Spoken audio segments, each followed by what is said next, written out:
विरोधियों को बताना चाहता हूं मान्यवर, उर्दू में भी एक रामायण लिखी गई, चकबस्त रामायण, और उसमें इसी मूल्य को अप्रिशिएट किया गया है कि जब भगवान राम राजा दशरथ से अनुमति लेकर जाते हैं तो उर्दू के प्रसिद्ध शायर चकबस्त ने, और वो लखनऊ के रहने वाले थे, उन्होंने लिखा है, रुखसत हुए वो बाप से लेकर खुदा का नाम, रुखसत हुए वो बाप से लेकर खुदा का नाम, और राहे वफा की मंजिलें अव्वल हुई तमाम। यानी उनको तो दिखा कि राहे वफा की कौन सी मंजिलें हैं जो अव्वल हो रही हैं। मगर क्या बताऊं महोदय, एक फैक्ट बताना चाहता हूं, 22-23 दिसंबर 1949 की रात को जब श्री राम लला प्रकट हुए तो सबसे पहले वो रोशनी किसने देखी थी? वो यूपी गवर्नमेंट का एक सिपाही था जिसका नाम था अब्दुल बरकत। उसने बाकायदा मजिस्ट्रेट के सामने बयान दिया है कि रात में उसको दिव्य रोशनी दिखी, और जब दिव्य रोशनी हटी तो वहां पर श्री राम लला विराजमान थे। अब्दुल बरकत को रोशनी 1949 में दिख गई, मगर कुछ सियासत वालों को रोशनी 2024 में नहीं दिख रही है। और मैं आपको बताना चाहता हूं, बाबरी पक्ष के पैरोकार थे इकबाल अंसारी, और यह उदारता देखिए कि सबको बुलाया गया, विरोध करने वालों को बुलाया गया, ट्रस्ट के द्वारा गोली चलाने वालों को बुलाया गया, और इकबाल अंसारी को ही बुलाया गया, और इकबाल अंसारी प्राण प्रतिष्ठा में आ गए। उनका इकबाल तो बुलंद हो गया, मगर इन लोगों का इकबाल जमींदोज हो गया। और मैं ये भी बताना चाहता हूं, उसका एक कारण है, ऑन द लाइटर नोट, इसको कोई पर्सनल ना ले महोदय। ये कहा जाता है कि हमारे यहां राम का तत्व या ईश्वर का तत्व कौन नहीं समझ पाता है? जो कामी, क्रोधी, लोभी, खलकामी हो, और राजनीति में वो नहीं समझ पाता जो सेकुलर और वामी हो। अब मैं ये बताना चाहता हूं महोदय कि जो लोग कहते हैं भगवान राम ने अपने जीवन में, ये मंदिर किस चीज का प्रतीक है? कई लोग एक आध कोई शब्द लेकर बगैर पढ़े हुए, बगैर उस भाषा को जाने हुए अपनी बात कहने लगते हैं। तो मैं बताना चाहता हूं, भगवान राम ने कौन मेरा भक्त है इसका बाकायदा उदाहरण दिया। उन्होंने लिखा है, जात पात कुल धर्म बढ़ाई, धन बल परिजन गुण चतुराई। इन 10 चीजों से मैं नहीं मिलता। मैं कैसे मिलता हूं? भक्ति से मिलता हूं। ये सारी 10 चीजें हो किसी के पास और भक्ति ना हो, तो उन्होंने कहा, भगतहीन नर मोहे ऐसे, जल बिन बारिध लागे जैसे। अर्थात अगर ये सब कुछ हो, जात पात कुल धर्म बढ़ाई ये हो, भक्ति ना हो, तो ऐसा जैसे बादल हो उसमें पानी ना हो। इसलिए भगवान ने इस बात का संदेश दिया। और मैं एक विषय और कहना चाहता हूं, जब राम मंदिर का निर्माण हो रहा था तो कहा जाता था, साहब वैज्ञानिक प्रमाण दीजिए। मैं बस एक बिंदु विज्ञान का भी और बताना चाहता हूं। यह विशुद्ध विज्ञान है, क्योंकि अगर आपने रामचरितमानस के शुरुआती श्लोक पढ़े हो तो उसमें बहुत साफ लिखा, सीताराम गुणगाम पुण्यारण्य विहारिणो वंदे विशुद्ध विज्ञानो कबीश्वरो कपीश्वरो। अर्थात विशुद्ध विज्ञान महर्षि वाल्मीकि ने लिखा। और विज्ञान क्या है? पूछा गया था कि भगवान हुए कब, ये तो बताइए, यहां हुए कि नहीं ये बताइए। अब आप ये बताइए कि आज हम समय कहते हैं, उनका एग्जैक्ट टाइम लिखा है। जैसे आज हम टाइम कह रहे हैं, दिल्ली में कुछ और है, लंदन में कुछ और है, तो एक जीएमटी ग्रीनिच मीन टाइम बताया गया। पर अगर आपसे पूछा जाए टाइम का एब्सोल्यूट मेजरिंग पैरामीटर क्या है, which is equally applicable on earth, moon, solar system and any point in the space, it is only the relative positions of planet. और भगवान राम का वो exact relative positions of planet, जो Einstein का 4th dimension कहा जा सकता है, वो लिखा है कि मेष राशि में सूर्य था, मकर राशि में मंगल था, तुला राशि में शनि था, मीन राशि में शुक्र था। और जब नासा ने अपने प्लैनेटोरियम गोल्ड सॉफ्टवेयर में डाला तो 5114 बीसी की डेट निकल आई। इससे ज्यादा किसी को सबूत चाहिए? विज्ञान का वो सबूत मिला। और इतना ही नहीं, मैं बताना चाहता हूं, जिन लोगों ने अगर पढ़ी हो तो भगवान राम के जन्म के समय लिखा है कि चैत्र मास के समय शरद ऋतु थी। अंगद बताते हैं कि अश्विनी मास यानी आज के अक्टूबर के समय वसंत ऋतु थी।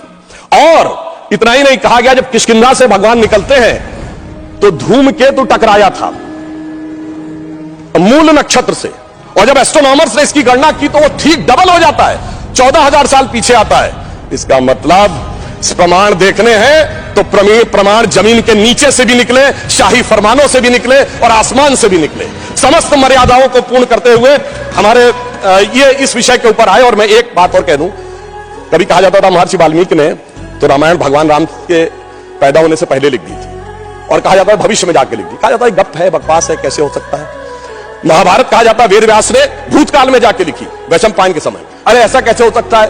मैं पूछना चाहता हूं, 1916 में आइंस्टीन की थ्योरी ऑफ रिलेटिविटी देने के बाद अब time travel forward, time travel backward बकवास है क्या? अगर किसी ने साइंस नहीं पढ़ी है तो उसे समझना चाहिए। मगर मैं ये नहीं कहना चाहता हूं इसको कह के, मैं कहना चाहता हूं हमारे ऋषि त्रिकालदर्शी थे, और ये टाइम ट्रेवल तो बहुत छोटी बात थी जो अब धीरे धीरे लोगों को समझ में आ रही है। और मैं एक विषय और कहना चाहता हूं, हम सब ने भगवान राम के मंदिर तो देखा, वहां पर दूसरा सबसे बड़ा मंदिर कौन सा? हनुमानगढ़ी का। आपने हनुमान जी के सैकड़ों हजारों मंदिर देखे होंगे इस देश में, लवकुश का मंदिर देखा है कभी? नहीं। हमारे यहां पुत्र का महत्व नहीं है, शिष्य का महत्व है, भक्त का महत्व है। हमारे यहां बायोलॉजिकल सक्सेशन का महत्व नहीं है, स्पिरिचुअल सक्सेशन का महत्व है। इसीलिए द्रोणाचार्य के बेटे का स्थान ऊंचा नहीं है, शिष्य का स्थान ऊंचा है। इसीलिए हम हर जगह गुरु शिष्य परंपरा की बात करते हैं, पिता पुत्र परंपरा नहीं होती। भगवान राम का चरित्र इस बात का उदाहरण देता है कि हर जगह आपको हनुमान जी के मंदिर मिलेंगे, वो भी राम से ज्यादा मिलेंगे। और मैं अंत में यह कहना चाहता हूं महोदय, एक बार एक डिबेट में वो कहने लगे कि भाई, you are talking about the Ram temple. How does Ram temple fits in the 21st century? Emerging India aspires to become a technologically advanced and become the economic superpower with the youngest population. Where does Ram Mandir fits in that? मैंने कहा सुनिए महोदय, हम 21वीं सदी में भारत को सिर्फ economic, intellectual, military super power नहीं बनाना चाहते, हम वर्ल्ड लीडर बनाना चाहते हैं। और जब वर्ल्ड लीडर बनाना चाहते हैं तो it should symbolize the certain set of values which will inspire the world. और अगर सारे श्रेष्ठतम मानवीय मूल्यों का प्रतीक कोई एक होगा तो वो भगवान राम का मंदिर होगा, जो विश्व के सबसे श्रेष्ठतम मानवीय मूल्यों का प्रतीक होगा। कैसे? मैं आधुनिक जियोपॉलिटिक्स से बताना चाहता हूं। आज कोई एक देश किसी पर अटैक कर रहा है, रशिया यूक्रेन की लड़ाई चल रही है, चाइना का ताइवान के साथ प्रॉब्लम चल रहा है, इराक और उसका चला। क्या है डिप्लोमेसी में? नंबर 1 एनेक्सेशन, दूसरे देश को मिला लो। दूसरा है सब्जुगेशन, वहां अपना डिप्यूटी अपॉइंट कर दो। और तीसरा है डोमिनेशन, उसके साथ संधि साइन कर लो। भगवान राम ने क्या लंका को जीतने के बाद एनेक्सेशन किया? नहीं। क्या वहां पर कोई अपना डिप्यूटी बैठाया यानी सब्जुगेशन किया? नहीं। कोई ट्रीटी साइन कराई, डोमिनेशन किया? नहीं। तो मैं कह सकता हूं आज के जियोपॉलिटिक्स वर्ल्ड में जब क्लैश ऑफ सिविलाइजेशन कहा जाता है तो उसका प्रतीक वो राम मंदिर दिखेगा, जो पूरी दुनिया को बताएगा कि पीसफुल कोएग्जिस्टेंस कैसे हो सकता है बगैर एक दूसरे से लड़े हुए। इसलिए मैं कह सकता हूं 21वीं सदी का महान भारत बगैर राम मंदिर के संभव ही नहीं। और अंत में मैं सिर्फ यह कहना चाहता हूं, एक नया इतिहास बना है और यह हमारी सरकार और माननीय प्रधानमंत्री जी की उस दृढ़ इच्छा शक्ति का प्रतीक है जिसके लिए कहा जाता था अरे 370 कभी हटेगी नहीं, राम मंदिर कभी बन ही नहीं सकता। मगर ये वो लोग कहते हैं जो फूलों के हार पहनते हैं। हमारे प्रधानमंत्री जी अंगारों के हार पहनते हैं और जो अंगारों के हार पहनते हैं वो इतिहास को बदलने में निश्चित रूप से सफल होते हैं। इसलिए मैं अंत में यह कहना चाहता हूं, अपनी सरकार को बधाई देते हुए, श्री राम जन्मभूमि न्यास ट्रस्ट, हमने बहुत साफ कहा था हम मंदिर नहीं बनवा रहे, मंदिर न्यास बनवा रहा, हम सिर्फ मार्ग प्रशस्त कर रहे हैं। दूसरों ने कहा था कि हम वो बनवा रहे हैं, तो हम सिर्फ उनके लिए कहना चाहते हैं प्रधानमंत्री जी की तरफ से कि अंगार हार उनका जिनकी सुनहाक समय रुक जाता है, अंगार हार उनका जिनकी सुनहाक समय रुक जाता है, आदेश इधर कर देते हैं इतिहास उधर मुड़ जाता है। धन्यवाद।